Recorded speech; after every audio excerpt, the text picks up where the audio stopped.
नमस्कार, संसद टीवी में आपका स्वागत है। मैं हूं आपके साथ अमृता चौरसिया। दिन भर की तमाम बड़ी और अहम खबरों पर डालेंगे नजर, लेकिन बुलेटिन की शुरुआत सुर्खियों के साथ। राज्यसभा सभापति ने 12 सदस्यों के निलंबन रद्द करने की अपील की खारिज। निलंबन वापसी पर सरकार करेगी विपक्ष से बातचीत। सदन की कार्यवाही से कांग्रेस समेत दूसरे विपक्षी दलों ने किया वॉकआउट। गतिरोध की वजह से लोकसभा की कार्यवाही बाधित। सदन को सुचारू रूप से चलाने के लिए लोकसभा अध्यक्ष ओम बिरला की अध्यक्षता में सर्वदलीय बैठक। राज्यसभा में शून्यकाल और प्रश्नकाल में उठे कई अहम मुद्दे।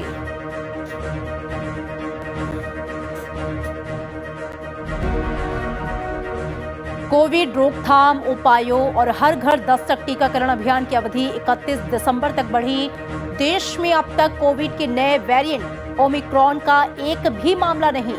केंद्रीय स्वास्थ्य मंत्री का राज्यसभा में बयान।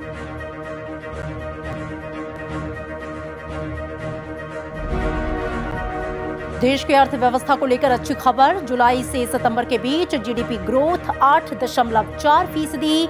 8 बुनियादी उद्योगों का उत्पादन अक्टूबर में बढ़कर हुआ 7.5%।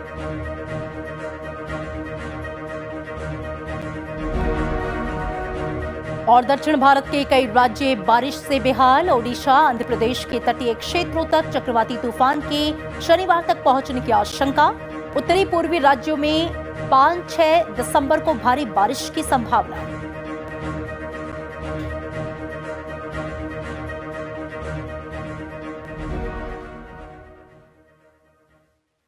राज्यसभा की कार्यवाही शुरू होने पर विपक्ष के नेता मल्लिकार्जुन खड़गे ने 12 राज्यसभा सदस्यों के निलंबन को रद्द करने की अपील की, लेकिन सभापति एम वेंकैया नायडू ने इसे खारिज कर दिया। सभापति ने संसद के मॉनसून सत्र के दौरान उच्च सदन में अशोभनीय आचरण के कारण शीतकालीन सत्र में विपक्षी दलों के 12 सदस्यों को सत्र की शेष अवधि के लिए निलंबित किए जाने के फैसले को सही करार दिया। You ransacked the table and you also throw the papers on the chair, and also you have some of them have gone down to the table, and then you are giving me lessons. You are giving me lessons. You are giving me lessons. So this is not the way. The motion was moved. It was approved. Action is taken. It is final. If the members who have committed this sacrilege against the House, they have not expressed any remorse. On the other hand, they are justifying, and so I don't think the appeal of the leader of opposition is worth considering. I am not considering it at all. इससे पहले विपक्षी दलों के नेताओं ने सांसदों के निलंबन को असंवैधानिक करार दिया और निलंबन रद्द करने की मांग की। कांग्रेस समेत दूसरे विपक्षी सदस्यों ने इस पर विरोध जताते हुए वॉकआउट किया। I request you, sir, Please. and no, we came to your house, and sir, 1 minute, all members came to your house. We requested you to revoke it, and it has been done selectively. There are some members, nothing to do with this, and this incident happened in last session. How can you take this?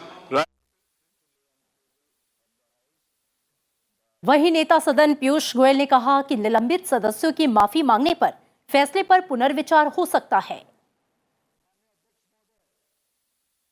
सदन का निर्णय है कि 12 MP जाएं, लेकिन मैं ये भी कहना चाहूंगा माननीय अध्यक्ष जी कि ये पूरा सदन चाहता है कि सब हमारे माननीय सदस्य भाई बहन आए, सदन की कार्रवाई अच्छी तरीके से चले, वो माफी मांगे। जो गलत काम, गलती किसी से भी हो सकती है, जब गलती होती है तो बड़प्पन इसी में है कि आप उस गलती का एहसास करते हुए क्षमा मांग सकते हैं। संसद के दोनों सदनों में आज राज्यसभा से पूरे सत्र के लिए 12 सदस्यों के निलंबन का मुद्दा छाया रहा, जिसके चलते लोकसभा और राज्यसभा की कार्यवाही बाधित हुई। शीतकालीन सत्र के दूसरे दिन आज राज्यसभा में विपक्ष के वॉकआउट के बाद शून्यकाल और प्रश्नकाल की कार्यवाही सुचारू रूप से चली। हालांकि सदन में शेष अवधि के लिए निलंबित किए गए 12 सदस्यों के निलंबन की वापसी के मुद्दे पर सरकार ने विपक्ष के नेताओं से बातचीत करने और विपक्ष की उपस्थिति के बिना सदन में कोई विधायी कामकाज कल तक नहीं किए जाने का प्रस्ताव रखा, जिसके बाद सदन की कार्यवाही दिन भर के लिए स्थगित कर दी गई। वहीं कांग्रेस, टीआरएस समेत विपक्षी दलों के अवरोध की वजह से लोकसभा की कार्यवाही दिन भर के लिए स्थगित करना पड़ा। प्रश्नकाल शुरू होते ही कांग्रेस समेत विपक्षी दलों ने राज्यसभा के 12 सदस्यों को शीतकालीन सत्र की शेष अवधि के लिए निलंबित किए जाने के मुद्दे को उठाते हुए अवरोध किया और सदन से वॉकआउट किया, जिसकी वजह से प्रश्नकाल और शून्यकाल की कार्यवाही नहीं चल सकी। दोनों सदन में ही जो नुमाइंदे आते हैं, ये नुमाइंदे को बोलने का, अपना बात रखने का मौका देना चाहिए, लेकिन ये सरकार ये मौका नहीं देना चाहते हैं और सस्पेंशन की जो हथियार है उसको अख्तियार करते हुए विपक्ष को डराना चाहते हैं। हम ये नहीं चाहते थे, हम किसी मेंबर को बाहर करना सरकार नहीं चाहते हैं, अनिवार्य कारण से ये हमने किया है। तो इसीलिए मैं बाकी सभी पार्टियों को, नेता को अपील करता हूं, आप सदन में जो कल से बहुत ऐसे महत्वपूर्ण मुद्दे हैं, आप कृपया आइए, चर्चा में भाग लीजिए, हम आपका स्वागत करेंगे। और इस बीच लोकसभा अध्यक्ष ओम बिरला ने सदन की कार्यवाही सुचारू रूप से चलाने के लिए सदस्यों के साथ बैठक की और सदन में चल रहे गतिरोध को खत्म करने पर चर्चा की।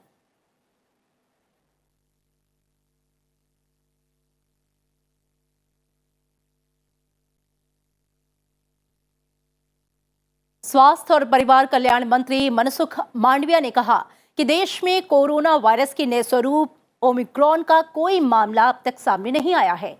सरकार इस संबंध में सभी एहतियात बरत रही है। राज्यसभा में प्रश्नकाल के दौरान स्वास्थ्य मंत्री ने कहा कि ओमिक्रॉन के मामले अब तक दुनिया के 14 देशों में मिले हैं और भारत में इसका एक भी मामला सामने नहीं आया। उन्होंने कहा कि सरकार ने इस संबंध में परामर्श जारी किया है।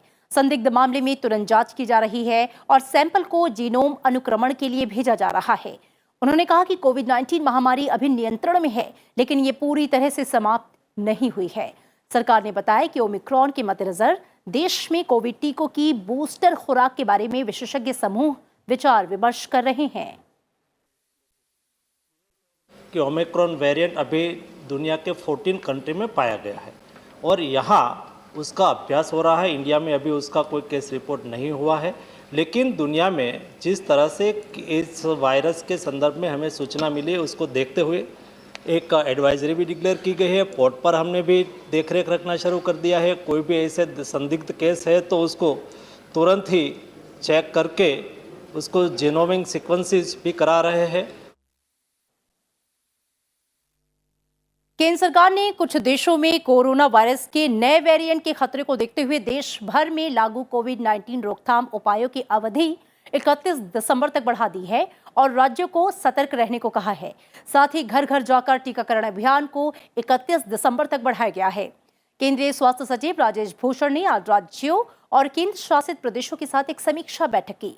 मंत्रालय ने सभी राज्यों और केंद्र शासित प्रदेशों को सक्रिय निगरानी, जांच बढ़ाने, अधिक संक्रमित वाले क्षेत्रों की निगरानी करने को कहा है। साथ ही टीकाकरण बढ़ाने और स्वास्थ्य के बुनियादी ढांचे में वृद्धि सुनिश्चित करने पर ध्यान देने को कहा है। राज्यों को निगरानी वाले घरेलू पृथकवास सुनिश्चित करने के लिए कहा गया है। स्वास्थ्य मंत्रालय ने 2 दिन पहले राज्यों और केंद्र शासित प्रदेशों को लिखे एक पत्र में अंतर्राष्ट्रीय यात्रियों की कड़ी निगरानी की सलाह दी थी। राष्ट्रव्यापी टीकाकरण अभियान के तहत अभी तक कोविड-19 रोधी टीकों की 123.25 करोड़ से अधिक खुराकें दी जा चुकी हैं। भारत में एक दिन में कोविड-19 के 6,990 नए मामले सामने आए हैं, जो 551 दिन में सबसे कम दैनिक मामले हैं। उपचाराधीन मरीजों की संख्या घटकर 1 लाख हो गई है, जो 546 दिन में सबसे कम है। पिछले 24 घंटों में कोविड-19 के मरीजों की संख्या में 3,000 से अधिक की कमी दर्ज की गई। कोविड रिकवरी रेट 98.35% है, जो मार्च 2020 के बाद से सर्वाधिक है। वहीं उत्तर प्रदेश देश का पहला ऐसा राज्य बन गया है जहां पे 16 करोड़ से अधिक कोविड-19 रोधी टीके का सुरक्षा कवच प्रदान किया गया है।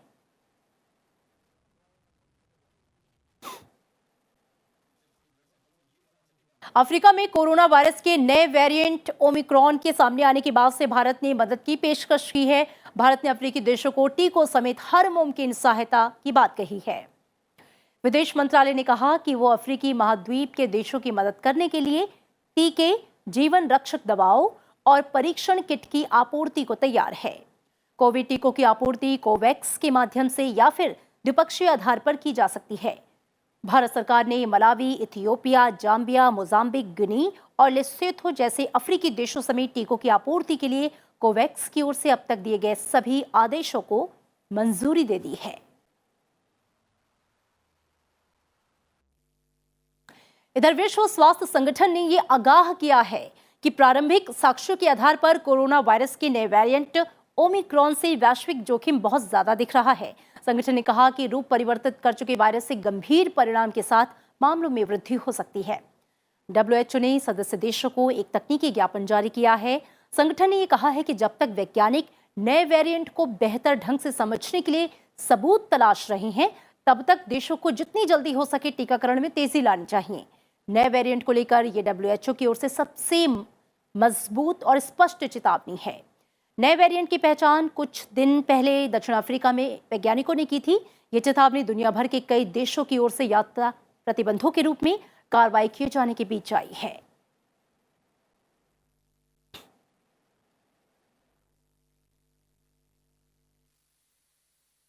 और इसी के साथ आज की खबर में रुकेंगे एक छोटे से ब्रेक के लिए, लेकिन जब लौटेंगे तो नजर डालेंगे राज्यों से जुड़ी खबरों पर।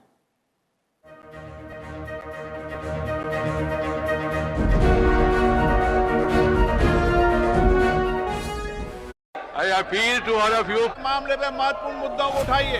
मैं आपकी अनुमति से कोई सरकार इस पे विचार कर रही है। What is important for all of us to realize is what I want to ask the honorable minister. What specific intervention are you doing? Modi ji का सरकार ये चाहते हैं कि पूरा चर्चा हो जाए। सरकार इसके लिए निरंतर प्रयास कर रही है। A report of the Department of Parliament Standing Committee. प्रश्न ये है कि विधेयक पारित किया जाए। हमारे मंत्रालय ने 6 साल में आम जनता तक पहुंचाने की व्यवस्था है।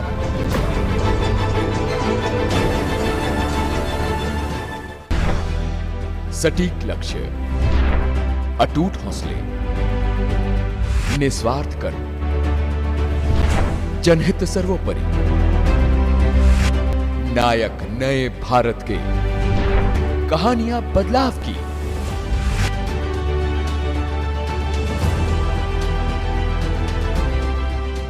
ये भी नायक सिर्फ संसद टीवी पर।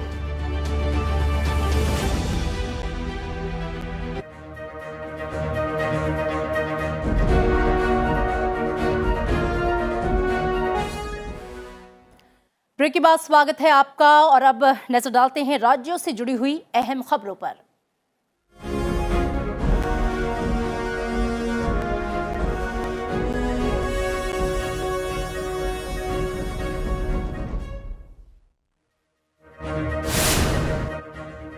मिजोरम के मुख्यमंत्री जोरमथंगा ने आज प्रधानमंत्री नरेंद्र मोदी से मुलाकात की। इस दौरान दोनों नेताओं के बीच प्रदेश के हालात पर चर्चा हुई।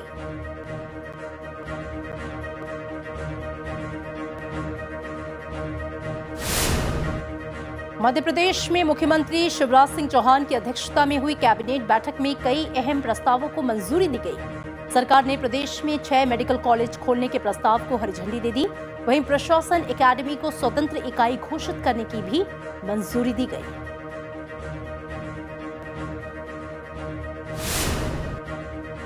आंध्र प्रदेश के मुख्यमंत्री जगन मोहन रेड्डी ने ओमिक्रॉन के खतरे को देखते हुए प्रदेश में कोरोना टीकाकरण अभियान में तेजी लाने के निर्देश दिए हैं।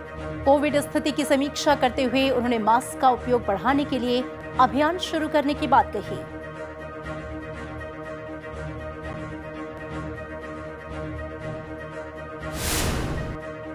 त्रिपुरा के स्थानीय निकाय चुनाव में बीजेपी की जीत के बाद मुख्यमंत्री बिप्लब देब ने आज सभी जीते हुए उम्मीदवारों के साथ त्रिपुरा सुंदरी मंदिर में पूजा अर्चना की। बीजेपी ने अगरतला सहित सभी निकायों में भारी जीत दर्ज की है।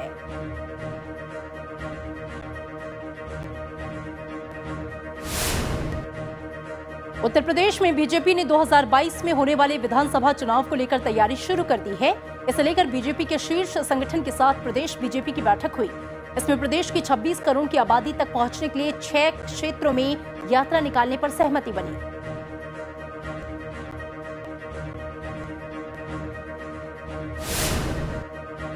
बिहार विधानसभा परिसर में शराब की बोतलें मिलने पर विधानसभा में जमकर हंगामा हुआ।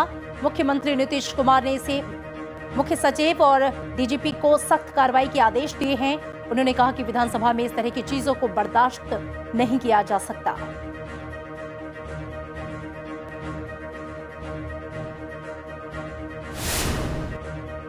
पश्चिम बंगाल में बीजेपी ने केंद्रीय बलों की सुरक्षा में नगर निकाय चुनाव कराने की मांग की है। बीजेपी के एक प्रतिनिधिमंडल ने राज्यपाल जगदीप धनखड़ से मुलाकात कर कड़ी सुरक्षा के बीच कोलकाता नगर निगम चुनाव कराने की मांग की। यहां 19 दिसंबर को 144 वार्डों में चुनाव होना है।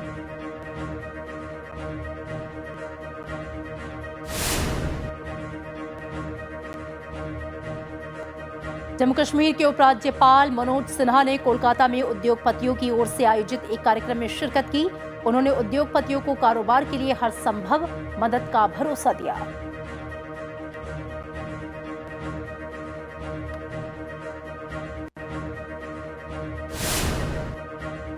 भारतीय सेना ने लद्दाख सेक्टर में तैनाती के लिए इमरजेंसी खरीद के तहत इजरायल से नए हेरोन ड्रोन हासिल किए। ये पहले मिले हेरोन ड्रोन्स के मुकाबले ज्यादा अच्छी तकनीकी वाले हैं। इससे और बेहतर तरीके से दुश्मन के विमान, आर्टिलरी और अन्य रडार को जाम किया जा सकेगा। साथ ही सर्विलांस भी बेहतर होगा।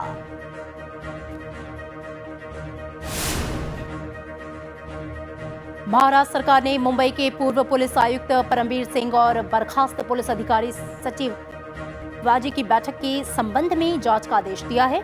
दोनों की बैठक तब हुई थी जब परमबीर सिंह सोमवार को एक जांच आयोग के सामने पेश हुए। दोनों जबरन वसूली के मामले में सह आरोपी हैं।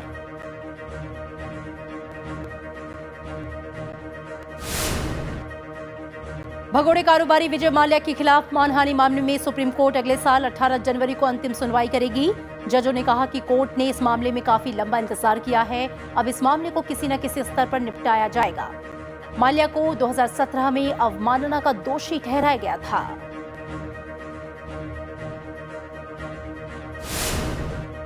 ओमिक्रॉन को लेकर उत्तर प्रदेश सरकार की सतर्कता के बीच मथुरा में 8 विदेशी नागरिक कोरोना वायरस संक्रमण की चपेट में हैं। मथुरा में ऑस्ट्रिया, स्पेन और स्विट्जरलैंड से 15 विदेशी पर्यटक वृंदावन भ्रमण पर आए थे। इन सभी में अभी तक नए वेरिएंट की पुष्टि नहीं हुई है। सभी को होम आइसोलेशन में रखा गया है।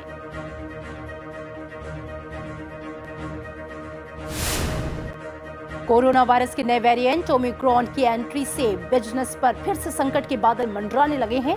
गुजरात के हीरा कारोबारी चिंतित हैं क्योंकि 70% कच्चा माल अफ्रीकी देशों से आता है।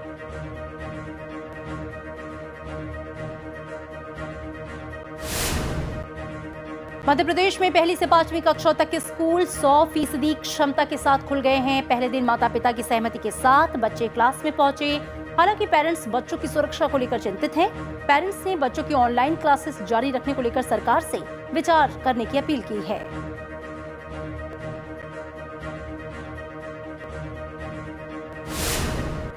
चेन्नई समेत तमिलनाडु के कई जिलों में बारिश से हाल बेहाल है। बारिश से चेन्नई की त्रिची से जोड़ने वाला हाईवे भी पानी में डूब गया। कई इलाकों में जलभराव के बाद लोगों को राहत शिविर में भेजा गया। हालात को देखते हुए प्रशासन ने बाढ़ प्रभावित जिलों में शिक्षण संस्थानों में छुट्टी की घोषणा की है।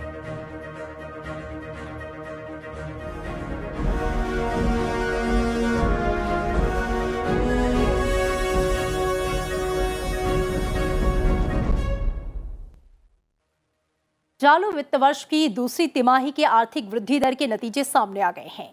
जुलाई से सितंबर के लिए देश के सकल घरेलू उत्पाद के आंकड़ों में सुधार हुआ है और इसके साथ ही वृद्धि दर कोविड पूर्व स्तर को पार कर गया है। जीडीपी के ताजा आंकड़ों में भारतीय अर्थव्यवस्था कोरोना के झटके से उबरती दिख रही है। जुलाई से सितंबर तिमाही में देश की जीडीपी 8.4% हो गई, जबकि पिछले साल इस अवधि में 7.4% की गिरावट थी। जून तिमाही में भारत की जीडीपी 20.1% रही थी, जो अब तक की सबसे तेज दर के साथ बढ़ी थी। वित्त वर्ष 2021-22 की दूसरी तिमाही में कई ऐसे संकेत देखने को मिले हैं जिससे ये पता चलता है कि अर्थव्यवस्था तेजी से रिकवरी कर रही है। आपको बता दें कि देश की सीमा में एक निर्धारित समय के भीतर तैयार सभी वस्तुओं और सेवाओं के कुल मौद्रिक या बाजार मूल्य को सकल घरेलू उत्पाद यानी कि जीडीपी कहते हैं। वहीं 8 बुनियादी उद्योगों का उत्पादन अक्टूबर में 7.5% रहा है। आज जारी आधिकारिक आंकड़ों में कोयला, प्राकृतिक गैस, रिफाइनरी उत्पाद और सीमेंट क्षेत्र ने अच्छा प्रदर्शन किया है। पिछले साल इस अवधि में 8 बुनियादी उद्योगों के उत्पादन में 0.5% की गिरावट आई थी। इस साल सितंबर में 8 बुनियादी उद्योगों की वृद्धि दर 4.5% रही थी। कुल औद्योगिक उत्पादन में इन 8 बुनियादी उद्योगों का हिस्सा 40.27% है। चालू वित्त वर्ष के पहले 7 महीने अप्रैल से अक्टूबर में बुनियादी उद्योगों का उत्पादन 15.1% बढ़ा है।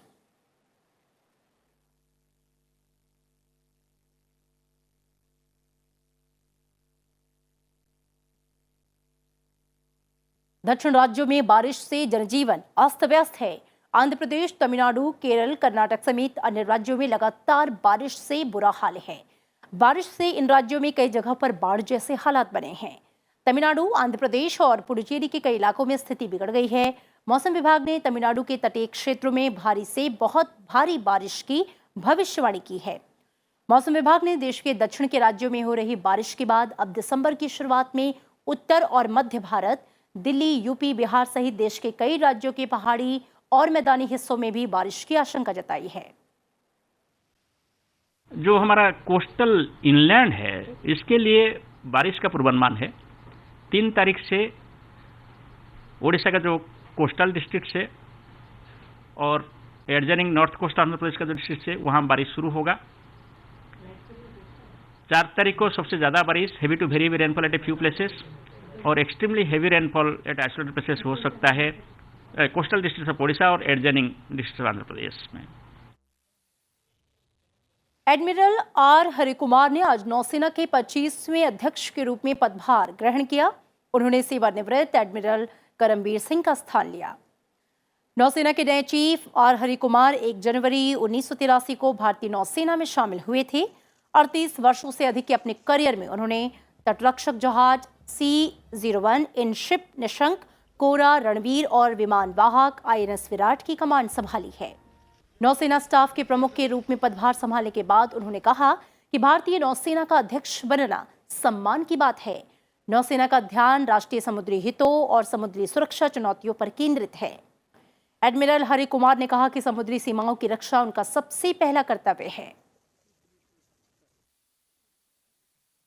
हमारे महान देश के मजबूत नौसेना के अध्यक्ष के रूप में रिस्पॉन्सिबिलिटी संभालते हुए मुझे बहुत गर्व और खुशी हो रही है। भारतीय नौसेना का फोकस हमारे नेशनल मैरीटाइम इंटरेस्ट और मैरीटाइम सिक्योरिटी चैलेंजेस पर है और इसके लिए हम अपना पूरा ताकत लगाएंगे।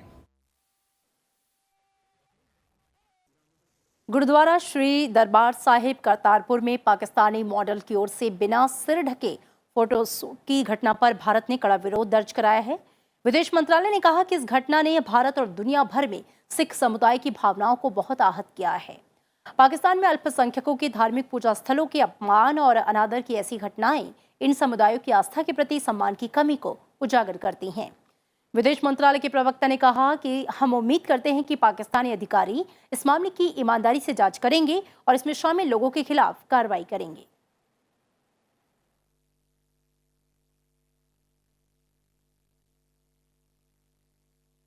कैरेबियन द्वीप बारबाडोस नया गणतंत्र बन गया है। हालांकि ये 54 कॉमनवेल्थ देशों में गिना जाएगा, लेकिन यहाँ अब ब्रिटेन की महारानी का शासन नहीं होगा।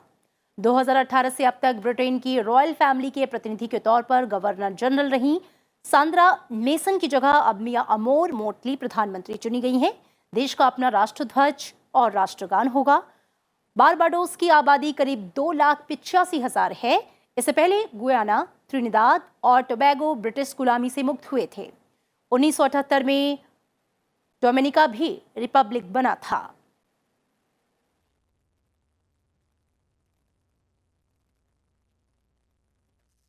और भारतीय मूल के पराग अग्रवाल ट्विटर के मुख्य कार्यकारी अधिकारी बन गए हैं। ट्विटर के सह संस्थापक जैक डॉर्सी के इस्तीफे के बाद पराग अग्रवाल CEO बने। इसके साथ ही सूचना प्रौद्योगिकी विशेषज्ञ पराग अग्रवाल दुनिया की शीर्ष प्रौद्योगिकी कंपनियों के प्रमुख का पद संभालने वाले भारतीय मूल के सुंदर पिचाई और सत्या नडेला की सूची में शामिल हो गए हैं।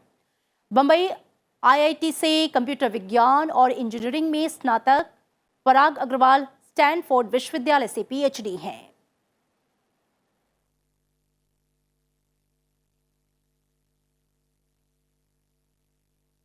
और इन दिनों वाराणसी की घाटों की खूबसूरती देखते ही बन रही है। साइबेरियन पक्षियों के आने से घाट की खूबसूरती बढ़ गई है। चलते चलते ही हम आपको छोड़ जाते हैं वाराणसी घाट की तस्वीरों के साथ। मुझे दीजिए इजाजत। नमस्कार।